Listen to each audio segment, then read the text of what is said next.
हमारा क्वेश्चन है कि यूरेनियम का नाभिक विखंडन इस प्रकार होता है। और यूरेनियम के नाभिक का विखंडन इस तरह से होता है। अब 1 ग्राम यूरेनियम के विखंडन से मुक्त होने वाली ऊर्जा बतानी है। तो इसको हल करने के लिए क्या करेंगे, तो हमें एक नाभिक के विखंडन का द्रव्यमान दे रखा है। तो द्रव्यमान दे रखा है तो इसकी हम द्रव्यमान क्षति निकालेंगे। तो द्रव्यमान क्षति हमारी आ जाएगी, यानी कि अभिकारकों का द्रव्यमान क्षति कैसे निकालेंगे कि अभिकारकों का द्रव्यमान माइनस उत्पादों का द्रव्यमान।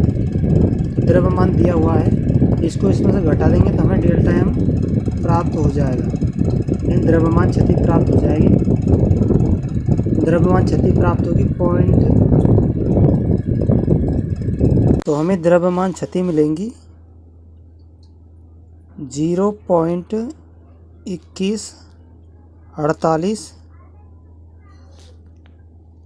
AMU के करीब मिलेंगी।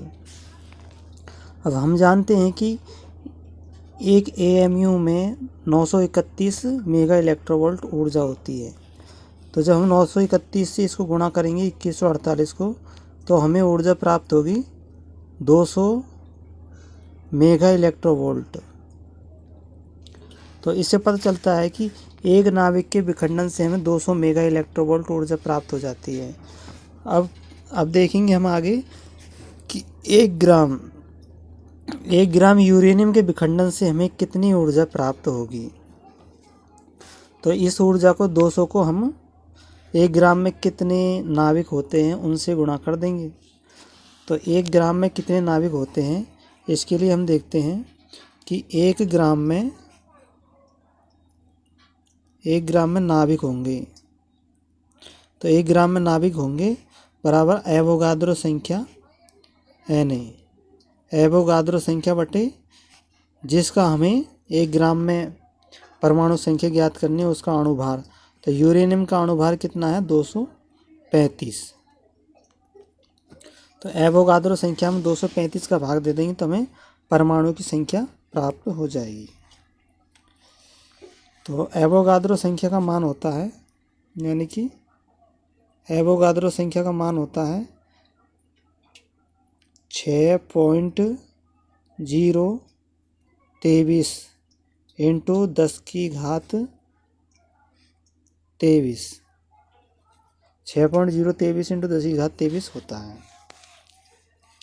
तो यहाँ पर हम इसका मान रख देंगे, तो 6.023 इंटू 10 की घात 23,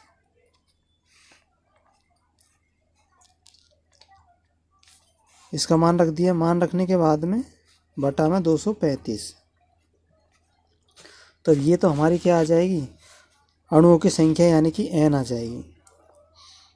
परमाणुओं की संख्या 1 ग्राम में। अब परमाणु संख्या ये आ गई तो हम इसकी ऊर्जा को इससे गुणा कर देते हैं 200 मेगा इलेक्ट्रोवोल्ट। ठीक है। अब 200 मेगा इलेक्ट्रोवोल्ट को अगर हमें जूल में बदलना है तो जूल में बदलने के लिए क्या करते हैं, 1 मेगा इलेक्ट्रोवोल्ट में जूल होते हैं 1.6 इंटू 10 की घात -13 जूल। तो इसको हल करेंगे तो हमें, अब इनको आपस में गुणा करेंगे तो गुणा करने पर हमें क्या प्राप्त होगा, बराबर 8.1 इंटू 10 की घात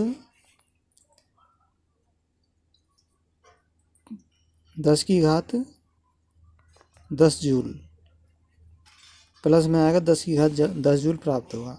तो इस तरह से हम इसको हल कर लेंगे। तो ये हमारा आंसर आ जाएगा। तो ये आंसर हमारा हो गया, ऑप्शन 4 इसका आंसर हो जाएगा।